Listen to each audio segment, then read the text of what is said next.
This podcast is brought to you by The Shift. It's story time. Hello and welcome back to the Storytime Podcast. And my name is Claire. I go by Clisare on the internet. And this is the podcast where guests tell me their stories. And this week I have with me Georgia. Yeah. Hi, yeah. Have I pronounced that right? Yeah, Georgia. You We're looked both in that I thought you were like, oh, she pronounced that wrong. No, I think we're both in the geographical name club where people say it wrong. Like I've had geography teachers call me Georgia, and I'm like, there's two. That's crazy. places I've never called heard Georgia. Yeah. Like, what do you mean? So would you like to tell everyone where to find you on the internet?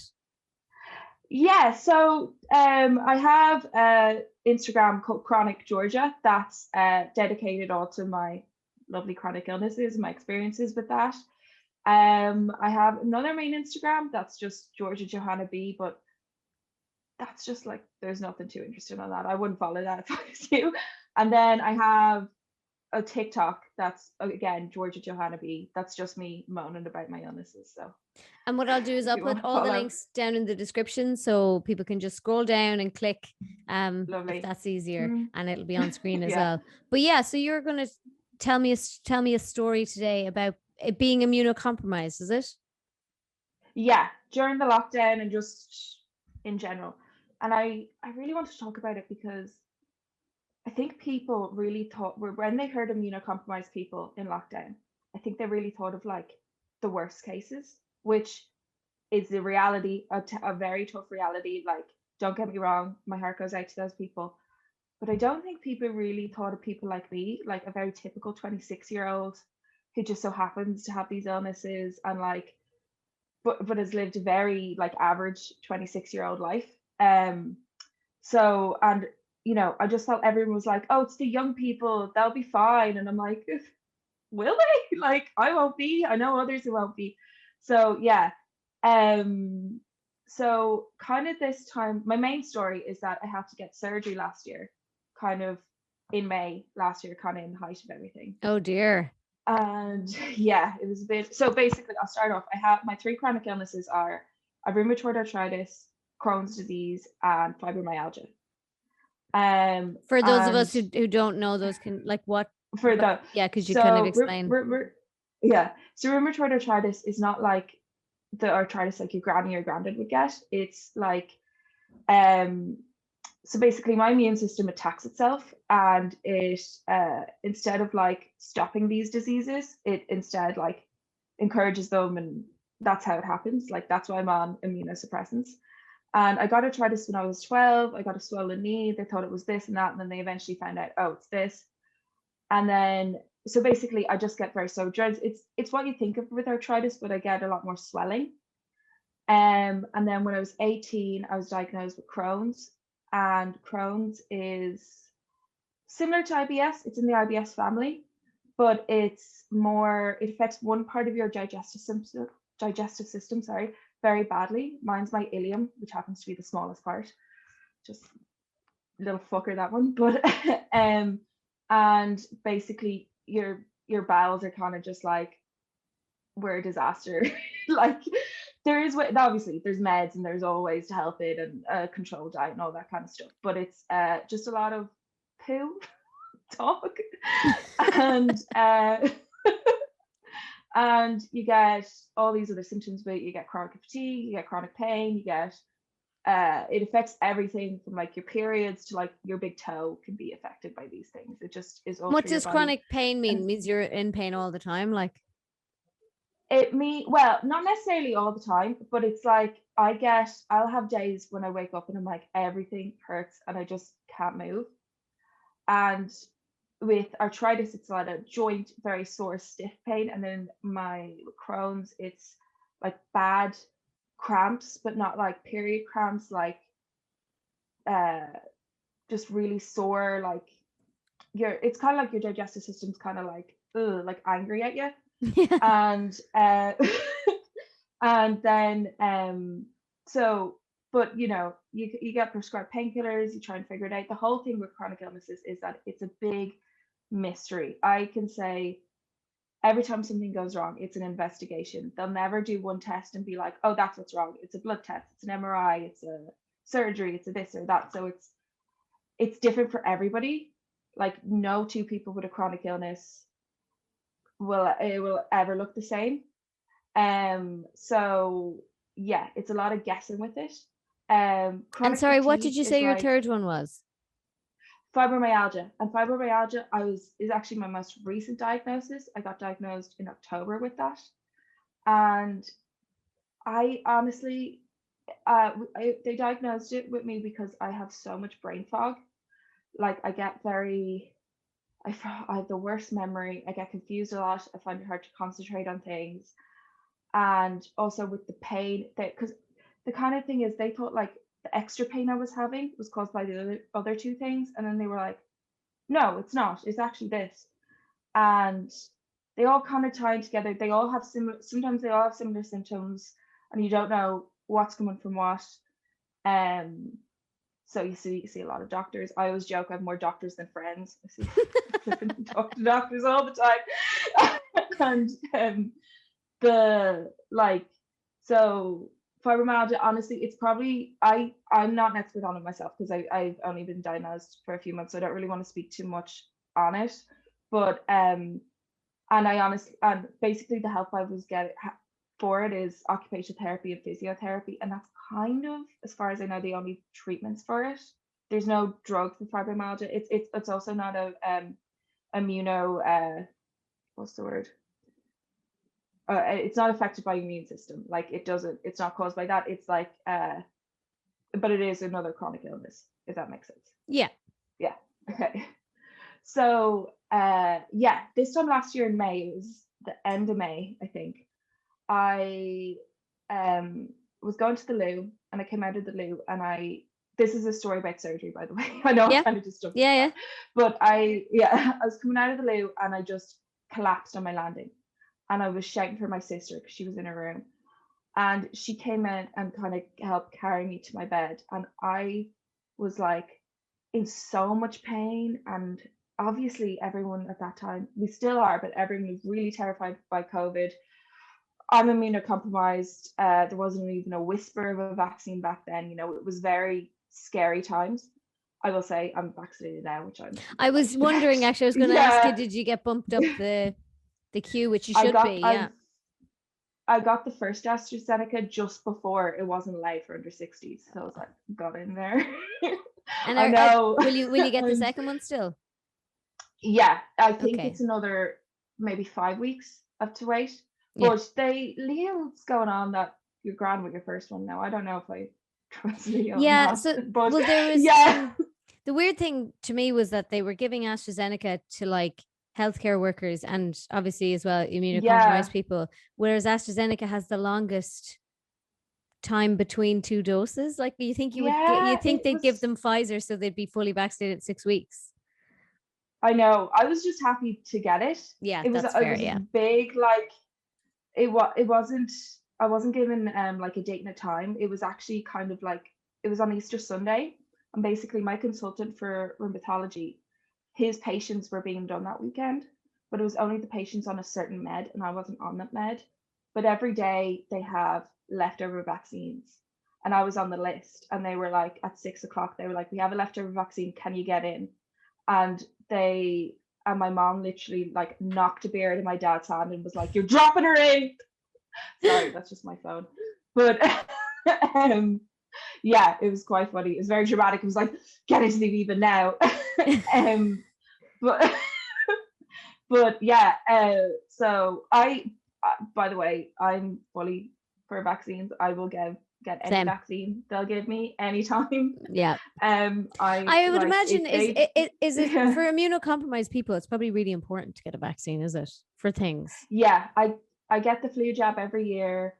I got the swine flu, I got the one for cervical cancer. They gave I got that one as well. Yeah. Like all that stuff, like and I'm never like I'm with the needles thing, like, by the way, if I talk about hospital stuff, and I might have to put a trigger warning because I forget not everyone's been through this, and like they might feel a bit faintier stuff, because sometimes I'll just launch into a story and then I notice my friend's gone pale and I'm like, oh, sorry.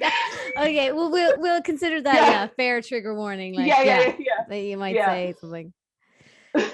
Like, because I'm just so used to it. But like, it's so with the vaccines, I think honestly just get them, like, because I've been on crazy meds. I'm not trying to like convince anyone here, but like I've gotten absolutely insane side effects from some stuff, and like I know this is new and kind of scary, and honestly like the blood clot thing does freak me out as well, but it's, in my opinion, it's a miracle. It's literally a miracle that we've been given this in such a short time. Like, it's not something to be sniffed at. Yeah, so I would anyway, really like to get back to normal. I'm just like, just jab me with it, please. Exactly. Like, if they said, oh, your 2 cats have to give it to you, I'd be like, sure.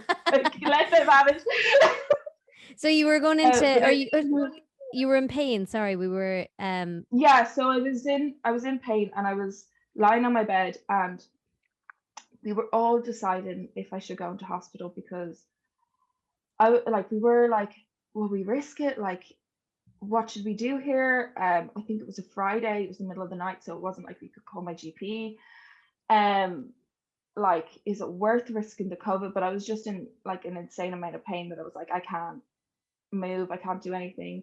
And like my mom, my dad, and my sister, we were all talking, and actually this is quite funny, because we thought it might be my appendix, because whenever there's that kind of pain, people always go appendix first. And my dad was going on and on about how all the stuff with the appendix and everything, and I was like, okay. And then I go to him, I'm like, Dad, when did you get your appendix out? My mom goes, he never has. He's just shiting on. Like, okay. Yeah. He's like, I know from firsthand experience, having never done this thing. Exactly. You probably kill me for saying that, but anyway. So eventually we're like, we'll call the ambulance. And because both my parents had a drink that night, so they were like, we can't drive you. I don't drive, so and I wouldn't have. Well, obviously you weren't going to be able to drive yourself. Yeah. And so we called the ambulance people, and they were incredible. They couldn't have been nicer. They talked me through everything that was going on. Now, so basically a good few years ago, I developed a cyst on one of my ovaries that had to be removed, and I knew that there was a lot of scar tissue left in around my fallopian tube, and I kind of been told that fallopian tube was kind of like not going to work anyway if I tried to go have kids or whatever.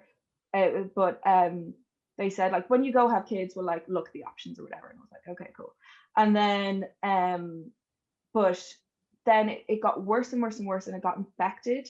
And they were like, I was diagnosed with this really, I cannot pronounce it, but it begins with E, this really long word that basically means your fallopian tube's kind of fucked. But anyway, so pretty much. And so I was like, I think it might be this, because they said you can get an intense amount of pain from it, and it can come out suddenly. And they were like, okay, we'll bring you into the hospital. But because I had the Crohn's, I was having diarrhea, and which I am always having. It's not a new thing. And so they were like, diarrhea is a symptom of COVID, so you might have to go into a COVID ward. Oh no. Now my poor mother in the corner. I did not know that was the symptom of COVID. Yeah, it is. Wow. I don't know if it still is. It was at the beginning. I don't know if they still consider it the same, but then they did. And my poor mother was having a breakdown in the corner. She was like, she's gonna get COVID, she's gonna die. Like, oh God, hysterics. Yeah, because you would have had to go into a COVID ward with people who did have it. Jesus, that's like the worst possible place to put you. I know. But I was like, this pain is too bad. I can't do this. I have to be in a hospital. So thankfully, the ambulance people, they were like, look, when we go in, just don't say anything. We're going to bring you to normal A&E because you've no other COVID symptoms. We do not think you've COVID. And if no one says anything, we'll just leave you. And they did, thankfully. They were fantastic because they saw how nervous we were, and they knew I was immunocompromised. And anyway, I spent the night in A&E. And by the way, going into Vincent's A&E, I've been in Vincent's A&E so many fucking times. It was like a war zone. It was crazy. There was like a giant white tent where like the COVID patients were, and then there was the normal A&E, but everything had been moved around, and it was like going there in the middle of the night. It felt like a war movie. It was crazy what was going on, and I was like, this. Anyway, I went in there and everything had been moved around. No one was on the right wards. Everything was kind of higgledy-piggledy because obviously they were trying to corner everyone with COVID off. And I got moved up to like a triage ward where I was with like a load of old people, which is who is in hospital majority. It's just always old people. And that was grand. Like, I've stayed in hospital wards before. I've stayed in worse ones. I've stayed in better ones. It wasn't really that bad. And so all my doctors came around to see me, and they were like, look, it looks like we're going to have to take out your fallopian tube. Now there's a chance we'll have to take the ovary out if it's wrapped around it, but they were like, there's a reason you have two. And I was like, okay. Yeah. If they took out the fallopian tube, would the ovary be useless anyway? Excuse me if that's a silly question. No, I think basically, let's say if I went to have kids and you could harvest the eggs from an ovary if it was still there. Yeah, gotcha. Yeah, like that kind of thing, which doesn't sound like the most fun process anyway, but we'll see what happens if I ever go to have kids. But so basically I was in hospital, I think 2 days, and then they sent me home in between then and the surgery, which I don't think they would have done if it wasn't COVID times. I'm pretty sure they would have kept they me had to get you out just for safety. Yeah. But they sent me home just with a load of painkillers. I had to go and get a COVID test, an EKG, which is when they check your heart and stuff, and blood tests and all that jazz. And I went in for the surgery. And now, well, at the time I was 25, but it didn't hit me until my mom was dropping me off that she couldn't come with me. Like, it didn't hit me then. And like, I'm a mostly full grown woman, and I've been doing surgeries and medical stuff on my own for years, but I've always had my mom or my dad, or at least someone there. Like, when you wake up from surgery, you want someone 100%. There. And I just like, I'm sorry, this might get a bit preachy, but like, to think of like, because I listened to your podcast with Linda about women having to give birth during all this. Like, I couldn't imagine that. I couldn't imagine little kids right now having to go, because they would if kids were in hospitals and their parents, I'm assuming there's more allowances made there, but still they would have to do stuff on their own at some points. Like, it just hit me. I was like, this is crazy. Like, the fact that I had to go in by myself. And also, I have gotten a lot better at advocating for myself, because you kind of have to, but when you're scared and kind of fucked up on drugs and all that, it's very hard to advocate for yourself, to make those kind of decisions. Like, you need someone there, someone you can trust there. And like, there's been loads of times when I've been too sick and my mom's been like, look, we're doing this, this, and this. And like, when I was an adult and stuff, just to have someone there. And like, so it was scary going in, but at that time, all the surgeries were done in the private, so it was actually quite nice to go in and all that. But but I went up and it was all the usual stuff, the checks. Everyone was in the full hazmat, COVID suits, all that stuff. Went in for the surgery beforehand. They saw how nervous I was, and they were like, "Do you want us to give you something?" And I was like, "Oh, okay." And they gave me whatever kind of drug to calm me down, and they were like, "That's the good stuff. You'll feel grand now." I was like, "Okay, cheers." So I went in. I had the anesthetic, had the surgery. Thankfully, they just took out the fallopian tube. It was all normal. It was all cool. But again, waking up from surgery on my own was such a strange experience, because you're so out of it and you just want someone there, someone to talk to. And the nurses and doctors were flipping fantastic, but it's not the same as having your own person there. Because I can think back to the surgery I had for my cyst was horrific emotionally on me. It like eventually triggered out my depression. It was a really hard time, and if I had to go through that on my own, I honestly don't know if I could have done that. And like if I had first been diagnosed, when I was first diagnosed with Crohn's, it's kind of a really crazy time. You're in a hospital, you're getting 100 different tests, loads of doctors are looking at you, like to do that stuff. And I was only 18 at the time. If I had to do that on my own, again, like terrified. Like I don't get where people's empathy is.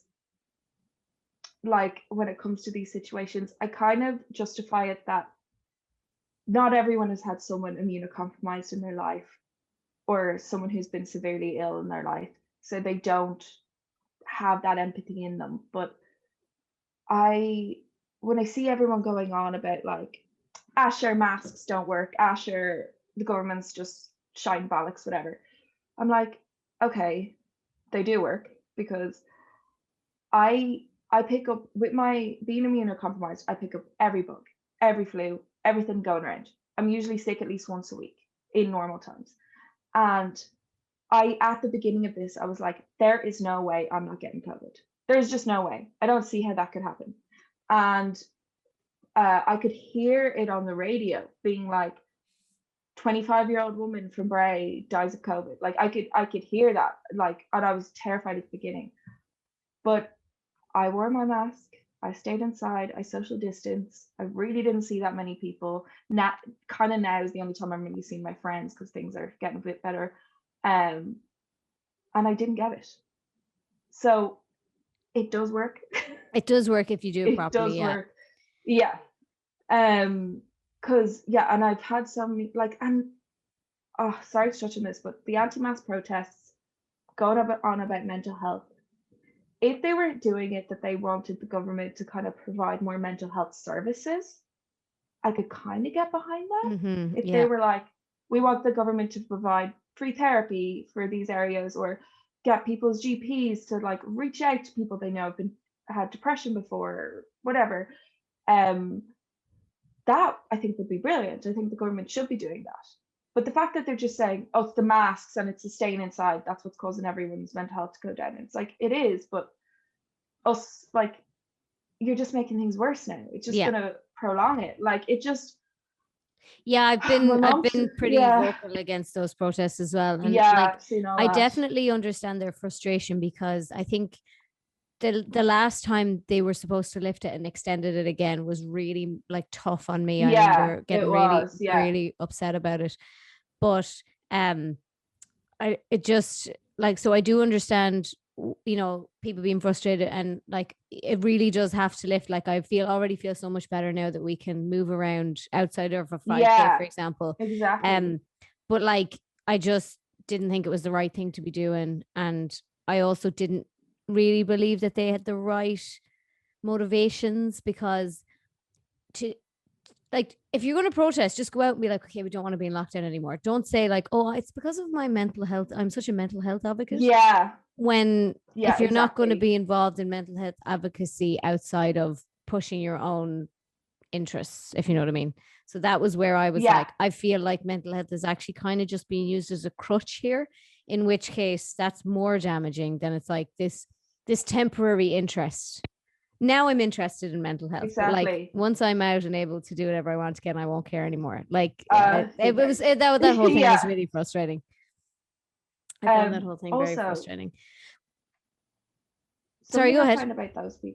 Something I find about a lot of those people is that they're the type to post on Facebook being like, oh, isn't it so sad this little kid with cancer is not being allowed this, or this person's not, like, this disabled person's had their rights stripped away, something like that.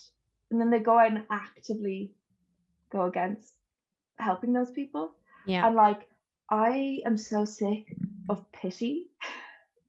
Like people like, well, not really people I know, but I know people who've been like, oh, those poor immunocompromised people, like their lives are so hard. And then I'm like, you can make it easier though. Yeah, exactly. Like and they're like, oh, you're so strong. And I'm like, I'm not really. If you to do this, you would do it. Yeah, because what's your alternative? Like, yeah, exactly. Like if you to, like, I guess I'm strong, but like if you were in this position, you do it. Like, you know, and like don't come up to me and be like, oh, isn't it terrible what the government's doing about all this? And then in the same breath be like, oh, but like, but I broke you, X, you Y, should, and Z rule, and yeah, and went yeah, off, and yeah. So was it frustrating for you? Because I feel like there's been this narrative. It has risen and died at certain points of the pandemic. But definitely at the yeah, start there was this big narrative about, oh well, it's only old people and immunocompromised people that will die anyway. And then I yeah, think yeah. I think a lot of people, when they were making those type of arguments, forgot that both elderly people and immunocompromised people are people too. And also Exactly. immunocompromised people, as you mentioned, doesn't necessarily mean someone who's like on death's door. It just means somebody who lives with something Yeah, that they have to manage. So therefore, you're not making from any angle, they're not making the argument that they thought they were. But I found that frustrating as someone who's not immunocompromised. So did you find it frustrating? my mom told me don't go on this podcast and get too angry. Like,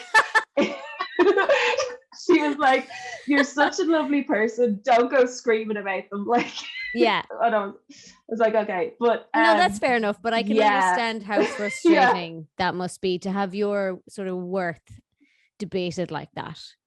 I had to like leave Twitter. I was like, Yeah. just seeing stuff, people being like, "Well, people are gonna die anyway," and I'm like, yeah, You're like, but thanks. and Yeah. they're like, yeah, or people almost said like, "Oh well, they have no quality of life," oof. and I'm like, I do have quality of life, and I would like to continue my life for as long as possible. Like, Same. and just yeah, and like and just stuff, just little comments, and like I've always experienced ableism from my stuff, and I kind of just always thought it was like, oh, the select few people I bump into, because for the most part my family and friends are very understanding. And then I realized, oh my god, it is like half the world. It felt like, yeah, that's really interesting actually, because I never thought of that debate in terms of ableism. And you're right, that's what it is. I just never I sort of I just never put those two things together. It is like, I used to really shy away from the word disability and really shy away from kind of ever talking about my illnesses, because I was like, people were always like, don't define yourself by them. That's not you. And it isn't, but it's a huge part of my life. And I want to talk about it, and I want to let people know it's crap a lot of the time, but you can get through it. And it's not the end of the world, but it's also important to talk about. And it is a disability. Like, disabilities isn't just the person in a wheelchair, it's so many things. And yeah, so to kind of see all that stuff, and like, so like, everyone was sick of the celebrities in their mansions being like, oh, lockdown so hard, like, yeah, like, singing on Twitter, like, yeah. And I was like, okay. And just, I saw so many rants on Facebook have been like, oh, they're covering our mouths because they're trying to stifle our voices. And I'm like, so surgeons for centuries have just been wearing masks for the crack. Like, I know. I've seen those arguments online as well. They're like, they don't work. And it's like, well, why do doctors wear them? Yeah. And like, and why do all that? Like, loads of Asian countries have been doing that for years because of SARS and all that. Where they just, like, it's not this brand new thing. But yeah, definitely people just kind of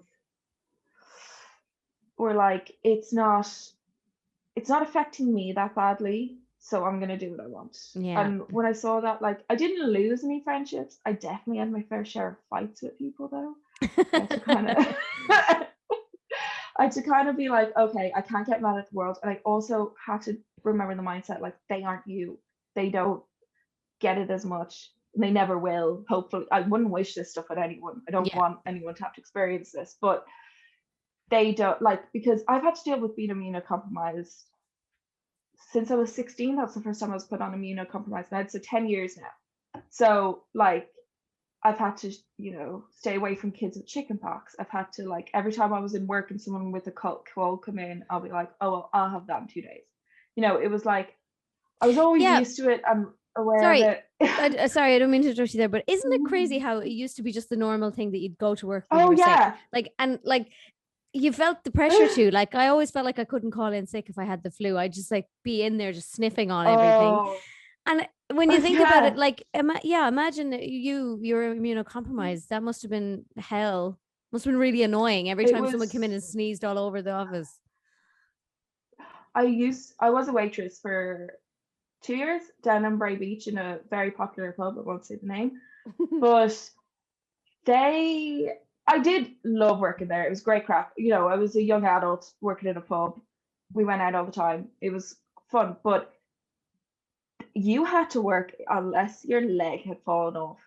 You came in and I was always like, oh, you're probably just hungover, which half the time we were, but sometimes we weren't. Like, you know, and you know, it was this immense pressure to be like in all the time, and dealing with huge amount of the public, like, and I had a cold, a chest infection, a throat infection, a kidney infection, like something all the time.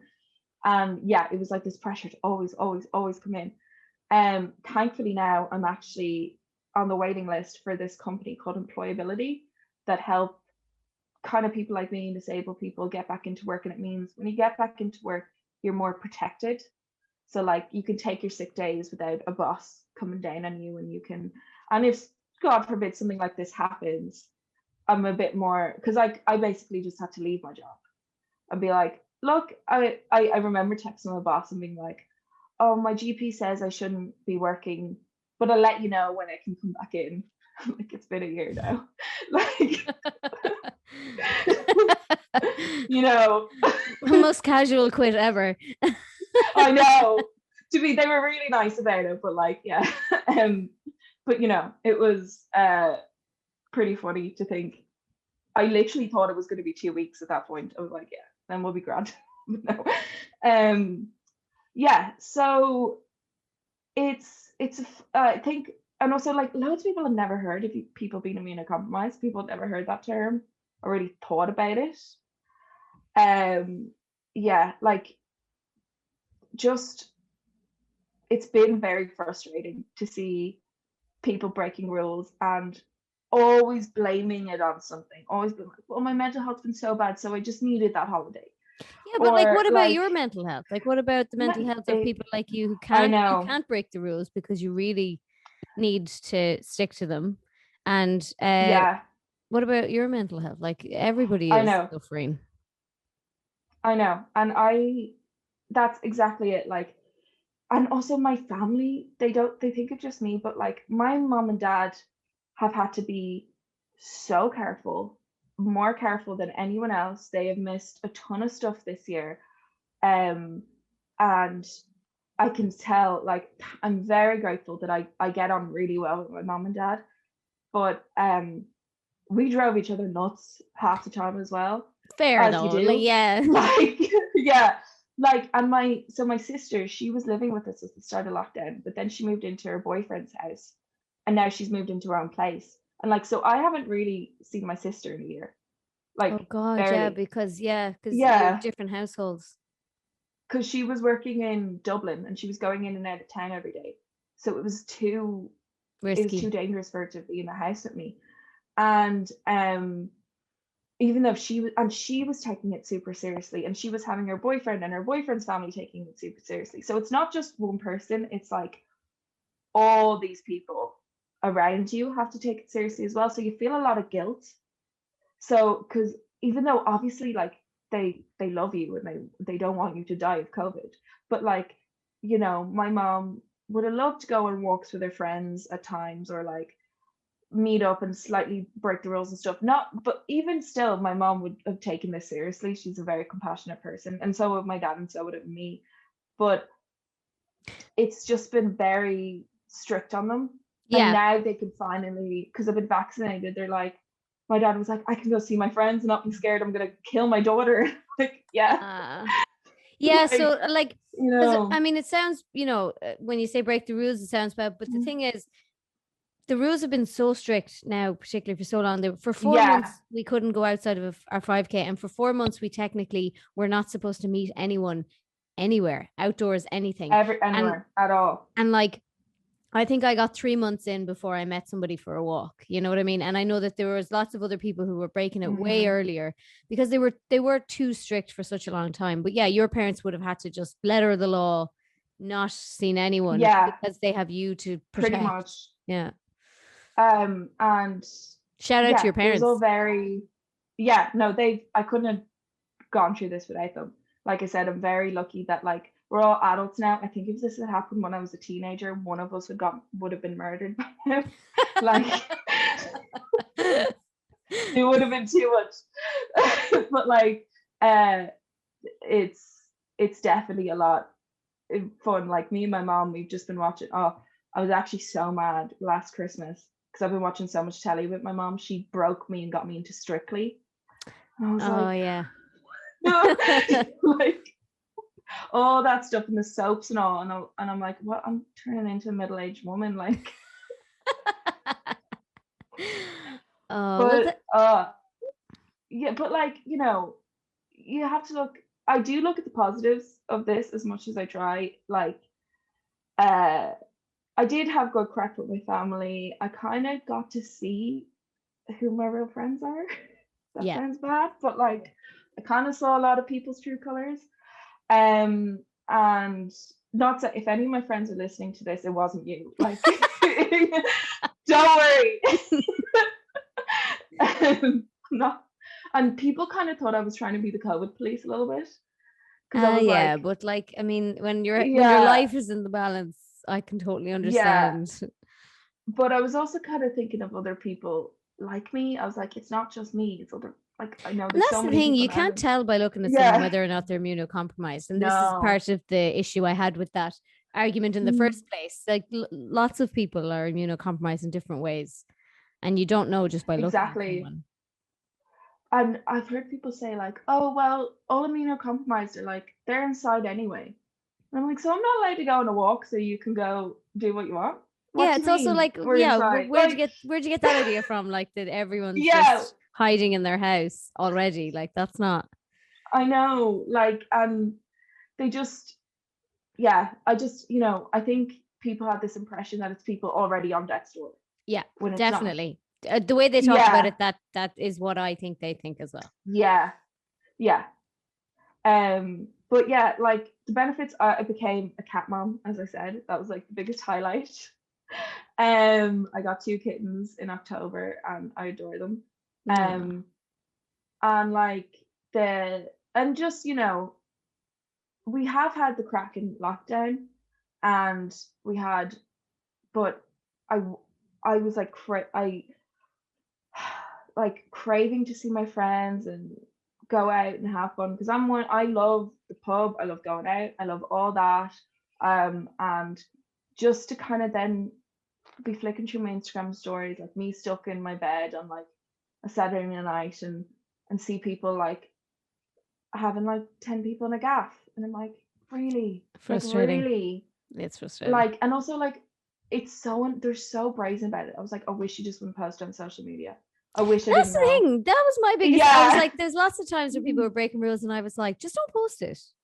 Just do it if you want to do it, and you feel like you're comfortable, and that you're not putting anyone unnecessarily at risk or whatever. Not that you can never know, but just don't post about it. Don't encourage other people to like. It's just frustrating. Exactly. The amount of YouTubers that to unsubscribe from, like. Yeah.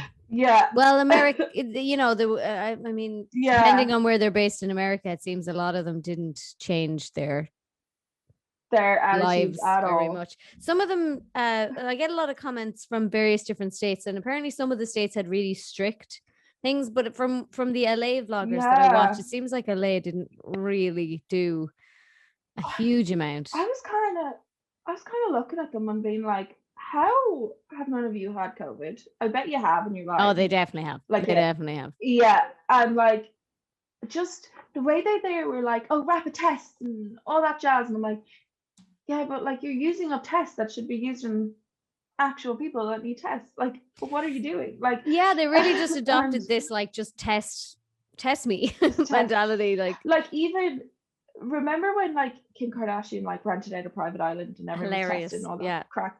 Yeah, I know. I was like, it's her money. I suppose she can do whatever she wants. But again, I wish she hadn't posted it, because I was like, do what you want.